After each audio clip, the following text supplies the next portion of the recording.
The champagne glass shattered before the vows even began.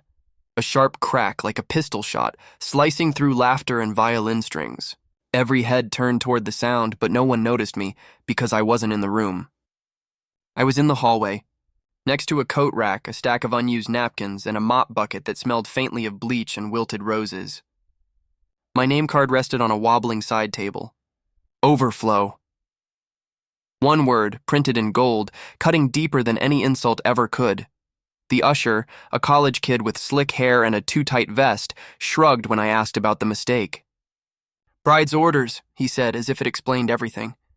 He walked away before I could reply, disappearing through the oak doors that separated the glittering ballroom from the lonely corridor where I sat. Through the narrow crack between the doors, I could see flashes of chandeliers, silverware, and the slow swirl of pastel gowns. A string quartet played something elegant and hollow. It all looked perfect. Painfully perfect. I pulled out my phone and texted my brother, the groom. "Seriously?" The little gray bubble popped up, hovered, vanished, then nothing. Left on red. My chest tightened. It wasn't a mistake. It was deliberate. A small, calculated humiliation wrapped in a smile. Aunt Carol breezed by a moment later, balancing a plate piled with steak and asparagus. "Oh, honey," she said, pausing just long enough to sound sympathetic. There just wasn't space. I glanced past her shoulder into the ballroom. 20 empty chairs. I counted. Space wasn't the issue. The message was clear. You don't belong here anymore. I forced a breath, swallowing the burn in my throat. The carpet was plush, patterned in wine-red swirls, and there, near the catering office door, lay an ivory envelope. Crisp, official, slightly smudged at the corner. County Recorder, urgent, stamped across the front in bold black ink. Curiosity flared, instinct sharper than anger. I picked it up. It was addressed to the wedding planner, Ava. The catering door creaked open. Ava stepped out, clipboard in hand, phone pressed to her ear. When she saw the envelope in mine, her expression flickered. Shock, then fear. "Where did you get that?" she asked, her voice trembling in a way that didn't match her perfect posture. "It was on the floor," I said. "You dropped it." She snatched it back, hesitated, and looked at my name card. "Overflow," she read quietly. Something cracked behind her eyes, guilt, maybe pity. She glanced toward the ballroom, then back at me. Her voice dropped to a whisper. "If you're family, you should know." She pressed the envelope back into my hand and shut the door before I could respond. I stared at it for a long moment, heart pounding. Should know what? I ducked into the restroom at the end of the hall, locked myself into a stall, and tore the seal open. Inside was a single sheet of paper, a quitclaim deed. My father's handwriting. My father, who'd been gone 6 months. The property listed, our lake house, the place he'd built with his own hands, the place we scattered his ashes. The transferee, a Delaware LLC I didn't recognize. I scanned the name, Hearthside Bridge LLC, and froze. I'd seen it once before, buried in my brother's business filings. The groom's company, my mouth went dry. The date of transfer? Yesterday. The signature? Mom's, shaky and uncertain. But the notary stamp, that was what made my stomach drop. The name beneath it belonged to a woman who died last May. I remembered attending her memorial. The realization hit like ice water. The signature was forged, the stamp stolen, the timing intentional. My brother wasn't just celebrating a wedding. He was burying a secret. I clutched the paper as the quartet's song swelled from the ballroom. The officiant's voice floated through the doors. "Please rise." Everyone would be standing now, smiling, ready to applaud the perfect union. Everyone except me. I slipped the deed into my purse, unlocked the stall, and faced the mirror. My reflection looked like a stranger, steady eyes, trembling hands. I didn't rise. I didn't clap, I walked. Past the coat rack, past the mop bucket, past the laughter and love that suddenly felt like a set piece in a play I wasn't meant to see. Outside, the air was cooler, sharper. Gravel crunched beneath my heels as I stepped into the parking lot. The church bells began to ring behind me, each chime pushing me further from the lie unraveling inside. That's when I saw the police cruiser. Parked across the street, lights off, windows tinted. My pulse quickened. The officer leaned against the hood, arms crossed, watching the venue. He straightened when he saw the paper clutched in my hand. I hesitated, then crossed the road. Officer, I called softly. I think I just found something illegal. I held up the deed. He took it, scanned the notary stamp, and frowned. His gaze lifted to mine, steady, knowing. Miss, he said in a low voice, you're not the first person to show me that stamp today. The world seemed to tilt. My brother's wedding wasn't just a family betrayal. It was part of something bigger, darker. The bells behind us faded into the distance as the officer looked back at the glowing windows of the ballroom. Inside, the toasts were beginning. But out here, under the quiet hum of dusk, a different story was just starting, one that would tear everything apart. I didn't know it yet, but the hallway seat wasn't an insult. It was a warning. The night air bit at my skin as I stood beside the cruiser, the engine ticking quietly like a heartbeat between two worlds, the glittering lie inside the wedding hall, and the cold truth waiting out here.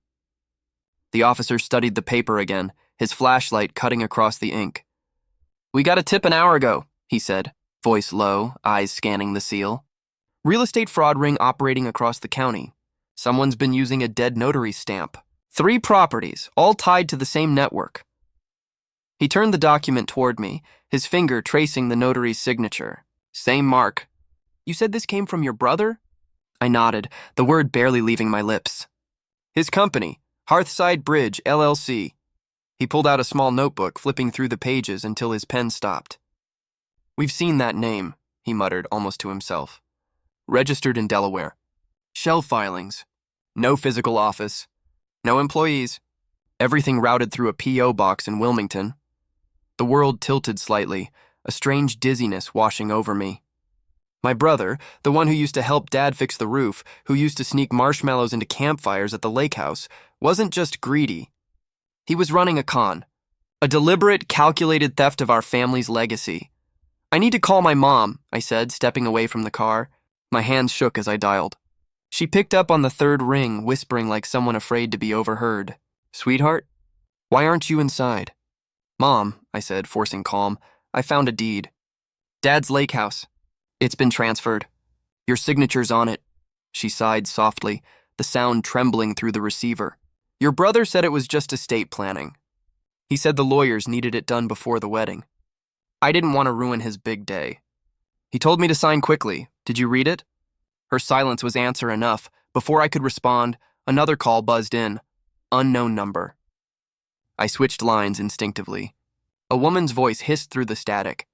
If you want your father's house back, she said, check the caterer's invoices. Then the line went dead. I stared at the screen, the words sinking in like stones into deep water. The officer raised an eyebrow. Anonymous? Yeah, I said. And specific. The back of the venue smelled of diesel and barbecue smoke. I followed the scent toward the loading dock, gravel crunching beneath my heels. Behind the dumpsters, the caterer leaned against a wall, cigarette glowing between 2 fingers, tux apron stained with grease. He looked up as I approached, weary and unbothered. Reception's that way, he said, pointing toward the lights. I need to see your invoice, I said. He laughed, blowing smoke into the air. Your family, right? Ask the groom. He paid already. With what? He tapped his phone, scrolled, then held it up. The payment details glowed on the screen. The card name read Rivers & Sons Remodeling. My company. My business. My card number. A sharp sting hit my chest. That's mine, I whispered. He said he needed my card to book the rehearsal dinner. The caterer squinted. Weird memo, too. Says deposit wedding plus post-nup dinner. Never seen that before. Post-nup? I repeated, my pulse quickening. A post-nuptial agreement, something signed after the wedding, usually when one partner wants leverage. If the groom got his bride drunk on champagne and promises she could sign anything. Maybe that was the final step, complete control of her assets to fuel their scheme. The caterer shrugged. All the invoices linked to the same shared drive, here. He turned the screen again. A QR code glowed faintly beneath the list of charges. I scanned it with my phone. The link opened a Google Drive folder titled Kensington Trust, Amendments. Inside were PDFs, trust agreements, power of attorney forms, tax filings. I opened the first document and froze. Power of attorney for Margaret Rivers, my mom. Signed 2 days after Dad's funeral. Witnessed by the best man, my throat went dry. The plan wasn't new. It had been building for months. They'd waited until Dad was gone, until Mom was fragile enough to believe anything her son told her. A door creaked behind me. I turned, startled, to find Ava, the wedding planner, standing in the half-light. Her lipstick was smudged, her clipboard trembling in her hands. "You shouldn't be back here," she said quietly. "Someone called me," I said. "Told me to check the invoices." Her eyes darted toward the ballroom doors where laughter spilled out like a cruel echo. "They told me to seat you in the hallway," she whispered, voice cracking. "They said you'd try to talk to Dana before the toast." "Cousin Dana?" I asked, confused. "She's our lawyer," Ava nodded, her expression tight. "Exactly. They didn't want her anywhere near you. If she saw that notary stamp, she'd recognize it immediately. She told me once. She handled probate work for that notary before she died." It hit me like lightning. Every decision tonight had been orchestrated to isolate me. Every seat, every text, every delay. They needed me quiet until the deal was done. The music inside shifted. Etta James's At Last began to play, slow and sentimental.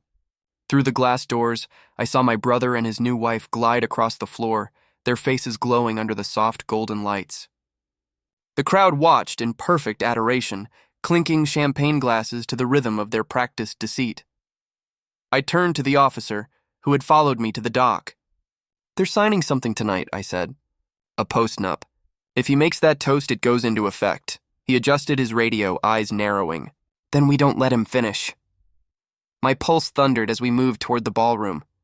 Through the tall glass doors, my brother raised his glass high, his smile wide and rehearsed. I could almost hear his words before he spoke them. To family, to loyalty, to the ones who trust. The officer's hand rested lightly on his radio. "When I nod," he murmured, "you walk in with me." I nodded. Every muscle in my body tensed like a coiled wire. Inside, the violins soared. The crowd waited. My brother's mouth opened for the first word of his toast, and through the glass our eyes met. He froze mid-sentence. The world seemed to stop. He knew, I knew, and the next move would decide everything. The moment I pushed through those grand double doors, every sound in the ballroom fractured into silence. The clink of forks, the rustle of satin gowns, even the violins seemed to hold their breath. The chandeliers above threw ribbons of gold across the tables, catching the glint of shocked faces as I walked, slowly, deliberately, down the aisle between them. Sequins flickered like fireflies. My heels struck the marble floor in sharp, echoing beats, the sound of truth marching straight into the heart of their lie. At the far end of the room, my brother stood on the stage beside his new bride. His tuxedo gleamed under the soft lights, his grin too polished, too practiced. He lifted his champagne glass, his voice booming through the speakers. "To family," he said, the words dripping with irony. "To secrets we keep to protect the people we love." Laughter rippled weakly through the crowd. He didn't expect me to be there. Not after the hallway, not after I'd been exiled from his perfect picture. I stopped at the edge of the dance floor. "Mind if I add a footnote?" My voice wasn't loud, but it carried, slicing through the fragile pretense. 1,000 eyes turned toward me. Someone gasped. My mother half rose from her chair, trembling, her lips forming my name before she sank back down, pale and speechless. My brother's smile faltered. "This isn't the time, sis," he said, trying to sound calm, though the flicker of panic betrayed him. "Then it's long overdue," I replied. I climbed the stage, my hands shaking not from fear but fury. From my purse, I pulled a small black USB drive. The DJ blinked as I leaned toward him. "Plug this in," I said.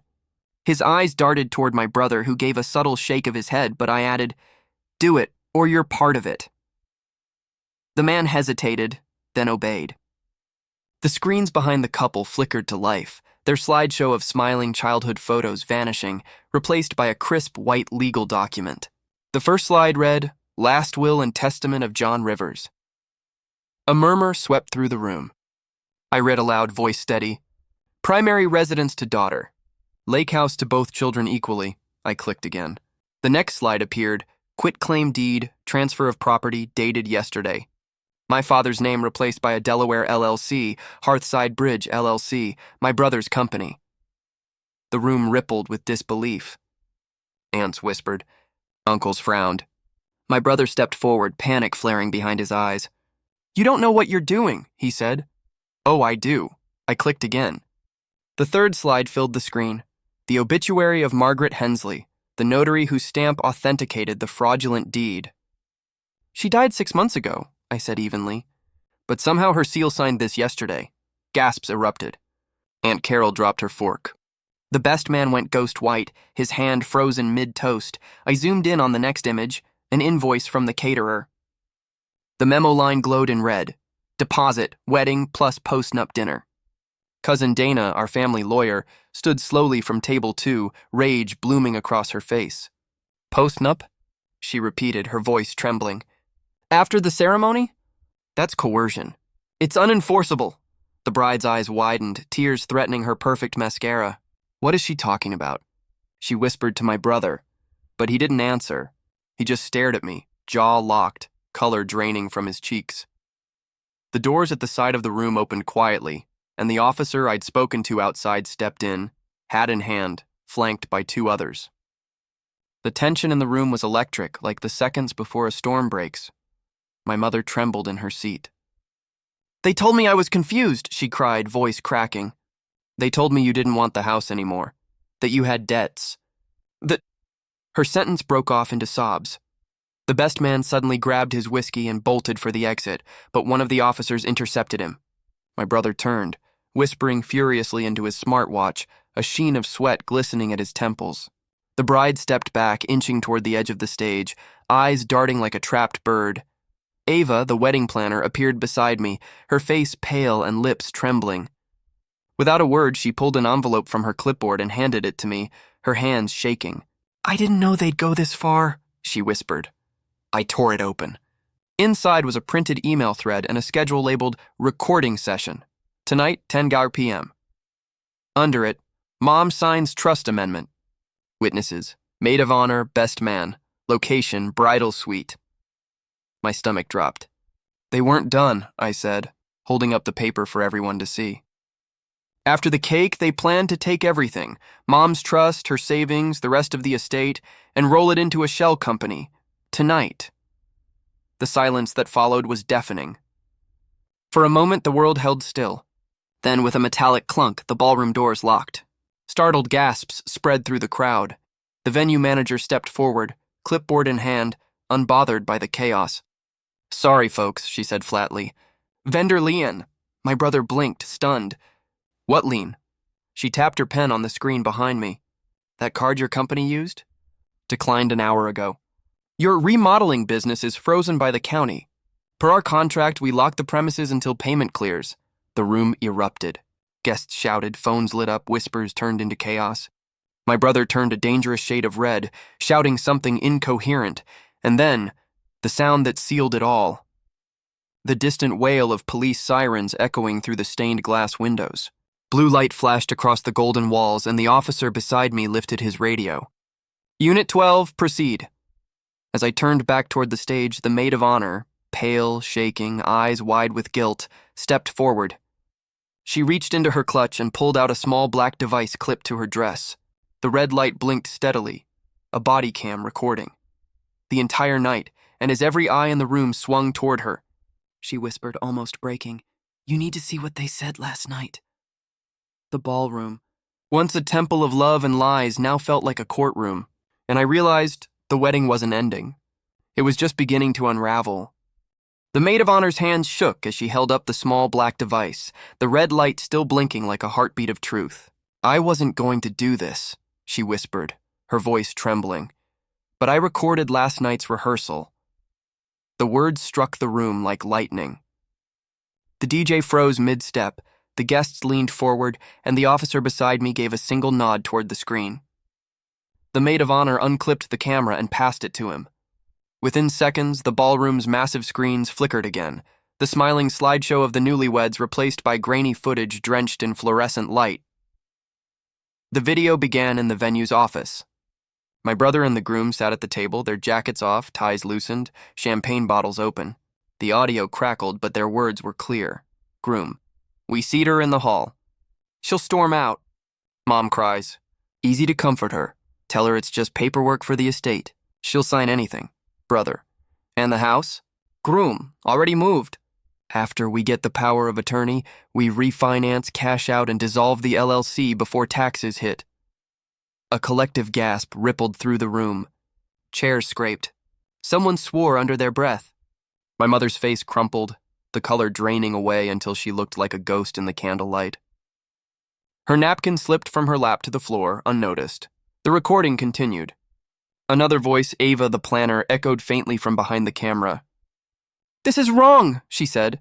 The groom's voice turned hard. "You like your business? You want your final payment? Do your job." Gasps spread like wildfire. Ava covered her face with both hands, tears welling in her eyes. "He said they'd destroy my company if I didn't cooperate," she choked out. "They made me forge the timestamp on the contract packet." "I'm sorry," the officer stepped forward, signaling to his partners. "Copy that," one of them murmured into his radio. Then, in a blur of motion, the best man bolted toward the DJ booth. The officers tackled him halfway, the microphone toppling with a squeal of feedback. A scream rose from the bride, who backed against the stage as the handcuffs clicked loud enough to echo. I turned to my brother. "You used my company card to fund this?" My voice shook, not from fear, but from the sheer disbelief that the boy I'd grown up with could fall this low. His jaw flexed, eyes dark. "It was Dad's money first," he hissed. That single sentence hit me harder than any confession could. There was no guilt, no remorse, only entitlement carved deep into his voice. He'd convinced himself that what was ours was his by right. The video continued, switching angles as the maid of honor had moved through the room. Now it showed a wall in the groom's apartment. The camera panned past an expensive painting, a beach scene serene and harmless, then paused. A faint metallic click. The frame swung open, revealing a hidden safe.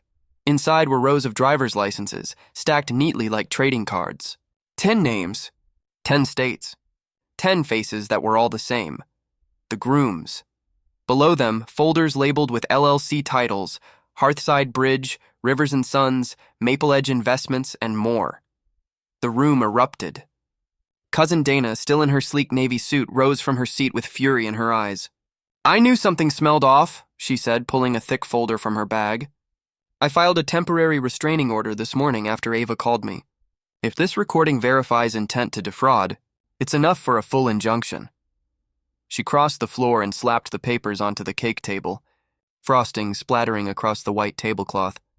My brother lunged toward the door, yanking the handle, but the lock held firm. His voice cracked as he turned back.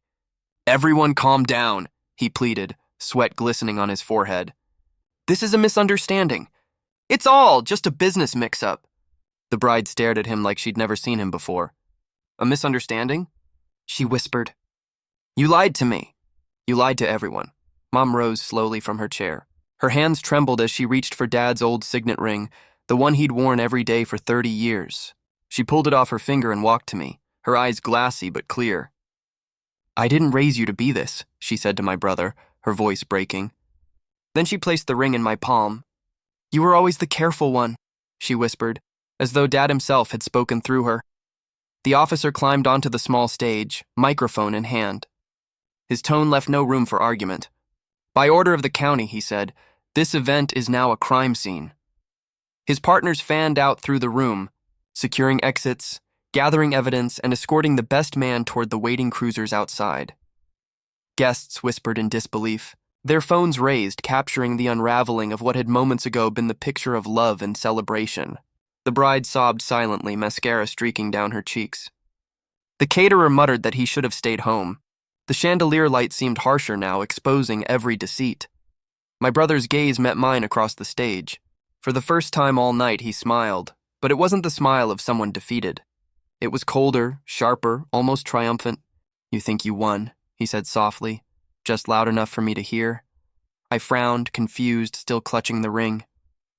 "It's over," I told him, but he only shook his head, lips curling into a smirk that sent a chill crawling down my spine. "Check who texted the tip to the police." My breath caught. The room seemed to tilt again. The officer looked up from his notepad, brow furrowed, as if he'd just realized something too. My brother's smile widened. "You didn't stop me," he whispered. "You played right into it." The red light on the body cam blinked one final time and went dark. The ballroom filled with murmurs and confusion, but I could barely hear them. The ring in my hand felt heavy, burning like a secret. Somewhere, buried beneath all this chaos, was another truth, one I hadn't seen coming, and as the officers began escorting guests out, I knew the night wasn't over. Not yet. Phones began lighting up like fireflies, illuminating terrified faces as guests whispered and scrolled through group chats. The hum of panic filled the air, notifications buzzing, fragments of disbelief. The officer was on his radio, taking statements, while my brother sat slumped against the wall, eyes vacant but defiant. I stood in the middle of the chaos, the weight of Dad's ring heavy in my palm when my phone vibrated. A single notification flashed across the screen, the anonymous tip email to the police. It had been forwarded back to me from the county database. My breath froze as I opened it. The sender was me. The world seemed to tilt sideways. The sound of the room dissolved, replaced by the low, roaring pulse of my heartbeat. My vision tunneled, fixed on the from line. My own name. My own email. The timestamp 3 weeks ago, but how? I didn't remember sending anything. I didn't even remember drafting it. Across the room, my brother's cold smile deepened. "Told you," he said softly, his voice cutting through the air like glass. "You started this?" I blinked, disoriented. "No," I whispered. "I didn't." Ava stepped closer, her expression tight but calm. "You did," she said gently. "You just don't remember doing it this way." Everyone turned toward her. The bride streaked in mascara. The guests wide-eyed. Even the officers paused. Ava swallowed hard. "You asked me to schedule a delayed send 3 weeks ago. You said, if they seat me in the hallway, press send." The memory slammed back into me like a door in a storm. The night I'd stopped by Mom's house to help her sort paperwork, the printer that wouldn't stop spitting out test pages. I'd seen it then, a draft quitclaim deed labeled for review, bearing a fake notary seal. The day after, I found another copy, this one with the name of that same dead notary I'd attended the funeral for. That was when the puzzle started to take shape, each clue snapping into place with a chilling logic. My brother hadn't just been careless, he'd been rehearsing, so I'd rehearsed too. I remembered now, sitting in my kitchen with Ava that night, explaining everything in hushed tones while pretending to finalize the wedding itinerary. "They'll try to isolate me," I told her. "If they do, that's proof the plan is active." I'd given her a sealed envelope labeled, "Send only if seated apart." Inside was my written account, evidence packet, and the delayed police tip email, ready to go the moment the first domino fell. And the body cam? I'd handed it to the maid of honor as a backup recording device for TikTok clips. It wasn't a coincidence. I'd already programmed it to activate automatically, at a specific time, 1 hour before the ceremony, embedding, a timestamp overlay that would hold up in court. I had built a mousetrap, quietly, patiently, and tonight, it had sprung perfectly. The realization spread across the room like dawn creeping through a storm. My brother's smirk began to fade, his eyes darting from face to face as the truth dawned. "You planned this," he muttered. "You set me up." I met his gaze, steady and cold. "No," I said. "You set yourself up. I just gave you the mirror." The officer read him his rights, voice steady, professional. The groom's head dropped as the cuffs snapped closed around his wrists. The best man cursed, still struggling in the officer's grip. The maid of honor sobbed, torn between guilt and relief. The bride buried her face in her hands, her perfect wedding reduced to a criminal affidavit. Guests whispered like dry leaves rustling in wind. Fraud, forgery, betrayal. The orchestra instruments lay abandoned, their final notes hanging ghost-like in the air. Mom came to my side, her steps uneven. She leaned into me, eyes glistening with tears that carried both sorrow and pride. "What happens now?"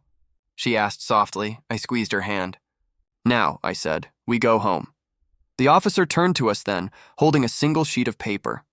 "One more thing," he said. "The lake house. Your father filed a transfer on death deed last year. We verified it just now." My breath caught. "A what?" "It's a legal document," he explained.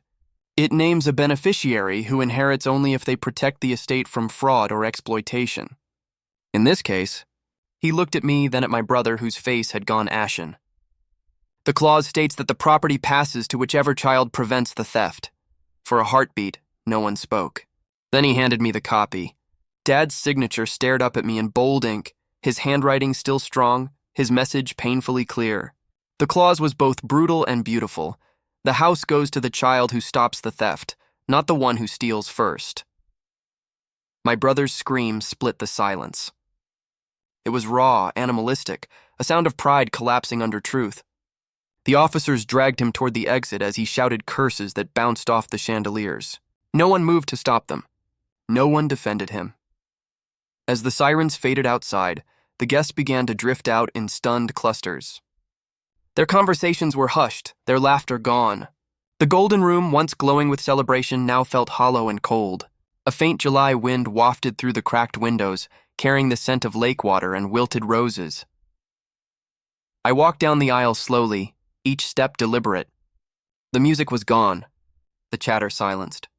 Just the faint echo of my heels on marble. When I reached the back of the room, I saw it, my name card still lying on the floor by the door. Overflow! The single word that had started all of this.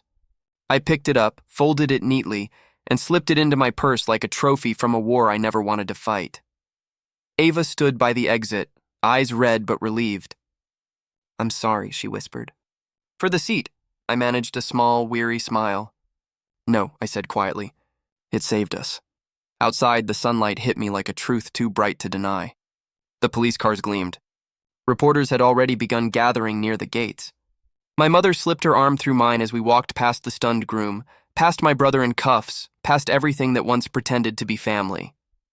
At the curb, I turned one last time. The building loomed behind me, ornate, hollow, haunted by greed and betrayal. The wind caught my hair as I whispered to it, to the ghosts, to the lies left behind. "Next time," I said softly, "make room." And then I walked away. Forever.